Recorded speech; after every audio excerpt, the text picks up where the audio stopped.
9:17 on Weekend Sunrise. It's one of the big steps, the biggest steps in many people's lives, tying the knot with the person of your dreams. But sometimes, just sometimes, the dream doesn't last. Katy Perry and Russell Brand learnt that the hard way as they this week joined the truckload of celebs who are split.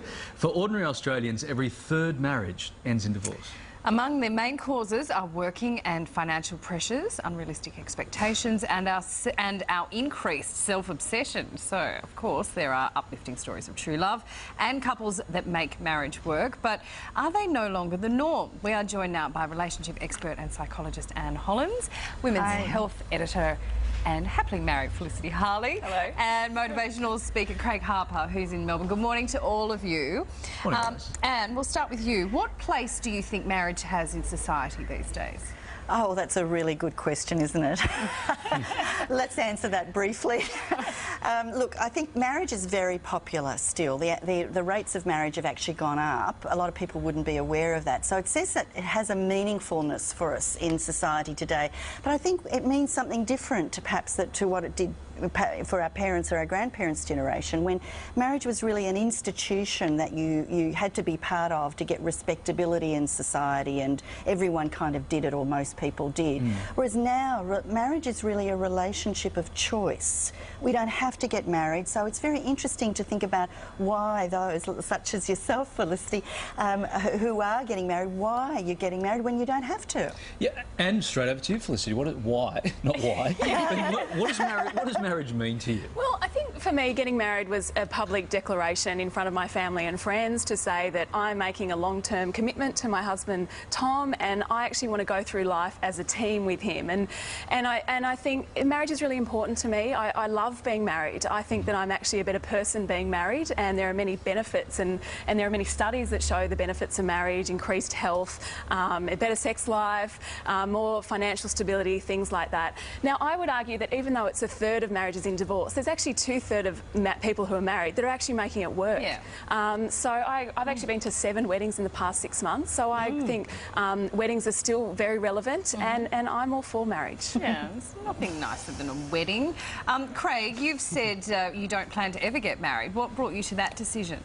It's not high on my list of things to do, and can I say that if you saw Felicity's husband, you'd know that her husband is not representative of the Australian male. That's true. And I don't think any women would get unmarried if they were married to Mr. Universe with the head like an undie model. So, Felicity, could you please leave the set now? You've been disqualified. Have you seen her bloke? He's ridiculous. I'm not anti-marriage. I'm just anti-getting married for the sake of getting married. And I think sometimes people see marriage as some kind of solution to some kind of problem, especially when people feel compelled to be married by a certain time. So it's something that they have on their to-do list. So I think it depends the reasons for getting married and the way in which we get married. And of course it can be a great thing and it can be an unhealthy thing, like most things in our lives. Okay, now there was a little bit of controversy earlier in the week, a lot in fact, on Sunrise. Professor Eric Anderson claimed that men and women can be excused for cheating. Now, we're going to get your thoughts on that in just a tick. Let's refresh our memories first.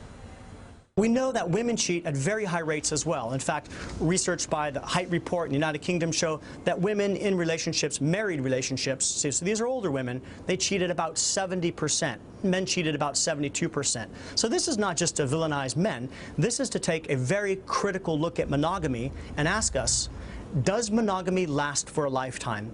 Can one marry their partner at 20 or even 30 years of age and expect to not want sex with anybody else for a lifetime? And the answer to that is very clearly no. And controversial it was. Anne, what do you think?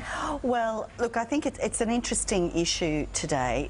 There's obviously the biological argument about whether we're designed to be able to be monogamous. My argument to that is that we overcome our biology in a whole lot of other ways. We don't, hit our boss when we're angry with our boss. We overcome that urge. So we're quite capable of doing so, and a lot of people don't cheat. But I think what's hard these days is that we're living in an environment which is very focused on ourselves as individuals. Our happiness as an individual is number one. And we're very hooked on this feeling of being attractive and being in love and the whole romance of it. And after a while, when you've been in a relationship with one person, sometimes we start to feel like, well, maybe we deserve that kind of high that you get from a new encounter with somebody else or a new romance, and we go looking for that. And I think we haven't really kind of grasped this idea about building a partnership that's going to meet the needs of both people over a longer time, and the changes that take place in a partnership of some length of time. Marriage is only going to work, or monogamy is only going to work, if you actually create that kind of partnership that meets the needs of both people.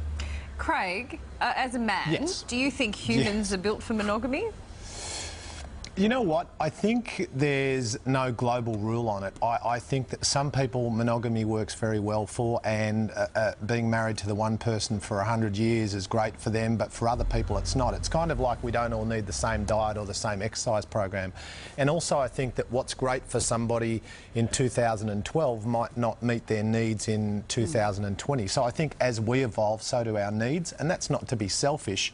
But I think practically, if you just look at the stats on marriage, not only the third that failed, but also of the remaining two-thirds, how many of those are genuinely fulfilled and happy, I think you'd find sometimes the figure's not so high.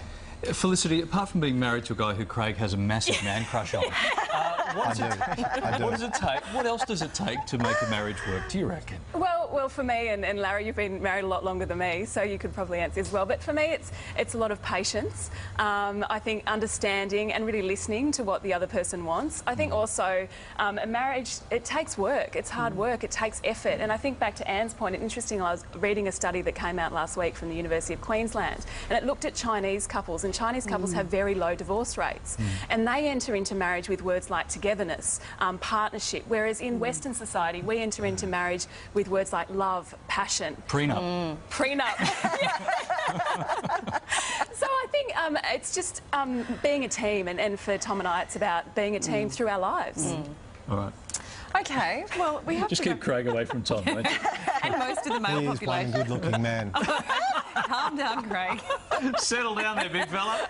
He's Maybe married. that's why I'm not married. Yeah. Similar, I was going to Craig. say, Anne, could you just work out why Craig's not married, please? Because he's trying to... Not on air. And Felicity, Craig, thank you. Thank you. Thanks for your time. Good stuff, guys. Good segment.